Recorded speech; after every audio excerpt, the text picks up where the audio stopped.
Hello मेरे प्यारे students, आप लोग कैसे हैं।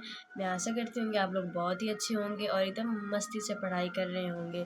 तो मैं आज आपके लिए लेकर आई हूँ 5 मोस्ट इम्पॉर्टेंट रिएक्शन जो कि एग्ज़ाम में आने के बहुत बहुत चांस हैं। तो हमारी पहली रिएक्शन है कैनी जारो अपक्रिया। तो पहले मैं बता देती हूँ कि इसको कैसे करना है, क्या क्या लेते हैं।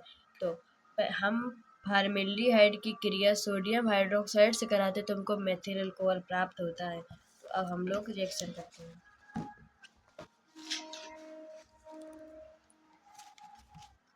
फॉर्मेल्डिहाइड का सूत्र होता है HCHO। फॉर्मेल्डिहाइड की क्रिया हम सोडियम हाइड्रोक्साइड मतलब कि NaOH से करते हैं। 2 HCHO लेते हैं तो हमको मेथिल अल्कोहल प्राप्त होता है और HCOONA बाहर निकल जाता है, यानी कि सोडियम फॉर्मेट है जो हमारा बाहर निकल जाता है और हमको मेथिल अल्कोहल प्राप्त होता है।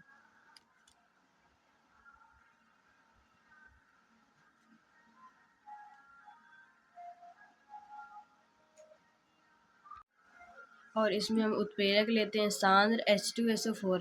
दूसरी रिएक्शन है हमारी वुर्ज अपक्रिया। तो अब चलो इसको करते हैं, वुर्ज अपक्रिया।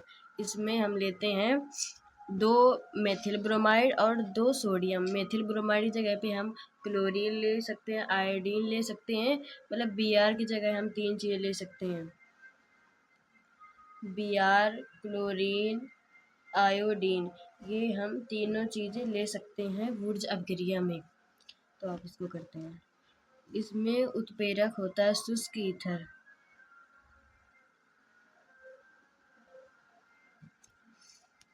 तो इससे हमारे 2 CH3 हैं और 2 Br है, 2 Na। तो 2 Br और 2 Na हमारे बाहर निकल जाएंगे। 2 NaBr मतलब कि सोडियम ब्रोमाइड। अब यहाँ पे हमारे 2 CH3 बचे, तो एक CH3 ये हो गया, एक CH3 ये हो गया। ये हमारा 1 2, एक को हम मेथ कहते हैं, दूसरे को एथ कहते हैं। देखिए हमारा हो गया एथेन।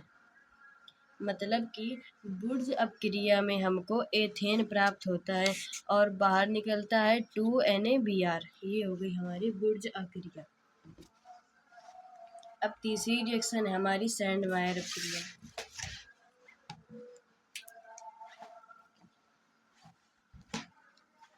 तीसरी है हमारी सैंडमायर अपक्रिया।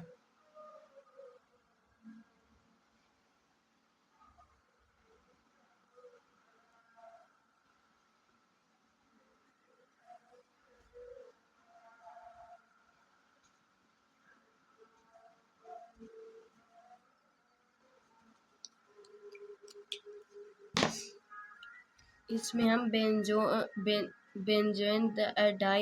बेंजीन डाईएजोनियम क्लोराइड लेते हैं। तीसरी क्रिया है हम सैंडमायर क्रिया। तो इसमें हम लेते हैं बेंजीन के ऊपर N2Cl। ये है बेंजीन डाईएजोनियम क्लोराइड का सूत्र। इसमें कुछ नहीं करते हैं, सिर्फ ये उत्प्रेरक से क्रिया करती है। सैंडमायर में CuC यानी कि कॉपर क्लोराइड, क्यूप्रस क्लोराइड और सांद्र हाइड्रोक्लोरिक अम्ल के साथ में जब हम बेंजोन डाइजोनियम क्लोराइड की क्रिया करते हैं तो हमको क्लोरोबेंजीन प्राप्त होता है और बाहर निकलता है N2। अगर हम यहाँ पे HCl की जगह पे Br ले लें या HI ले लें, हाइड्रोजन आयोडाइड, तो यहाँ पे हमको आयोडोबेंजीन प्राप्त हो जाएगा, ब्रोमोबेंजीन प्राप्त हो जाएगा और N2 बाहर निकलेगा।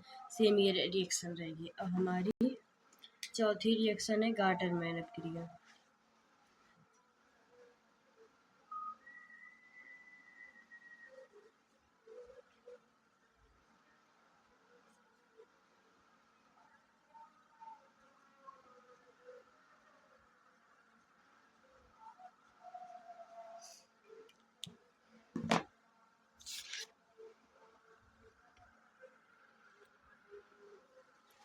तो सैंडमायर और गाटरमैन अपक्रिया हमारी सेम ही होती है, सिर्फ एकदम छोटा सा डिफरेंट होता है। तो चलिए इसको भी करते हैं। इसमें भी हम बेंजीन डाइजोनियम क्लोराइड लेते हैं N2Cl और इसमें उत्प्रेरक होता है सिर्फ कॉपर होता है और यहाँ पे HCl होता है, यानी कि यहाँ पे कॉपर क्लोराइड होता है। तो यहाँ पे हम कॉपर क्लोराइड होता है सैंडमैन अपक्रिया में, और गार्टरमैन अपक्रिया में सिर्फ कॉपर होता है और HCl होता है। तो यहाँ पर भी हमको क्लोरोबेंजीन ही प्राप्त होती है,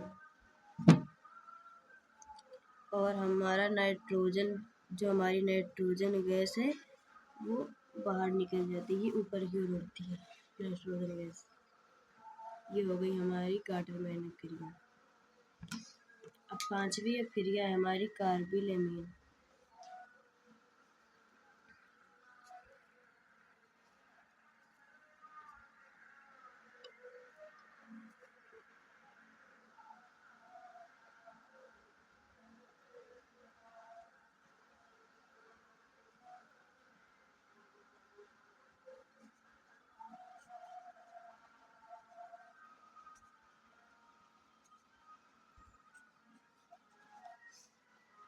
ये है हमारी कार्बिलएमीन अपक्रिया।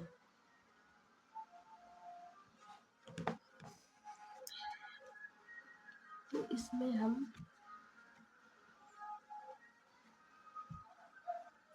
एनिलीन लेते हैं, यानी कि बेंजीन के ऊपर NH2। इसकी क्रिया हम क्लोरोफॉर्म और पोटेशियम हाइड्रोक्साइड लेते हैं,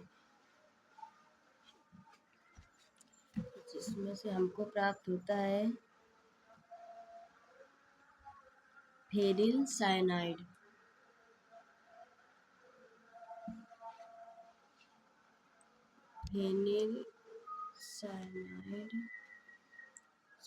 फेनिल आइसोसाइनाइड प्राप्त होता है।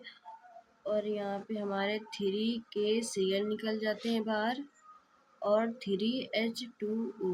देखिए कैसे निकलते हैं, ये एक N हो गया और ये एक C हो गया, NC यहाँ निकल गया। 3K हो गए, 3Cl हो गए, तो 3K 3Cl 3KCl ये निकल गए। हमारे 3H ये हैं, 2H ये, 1H ए,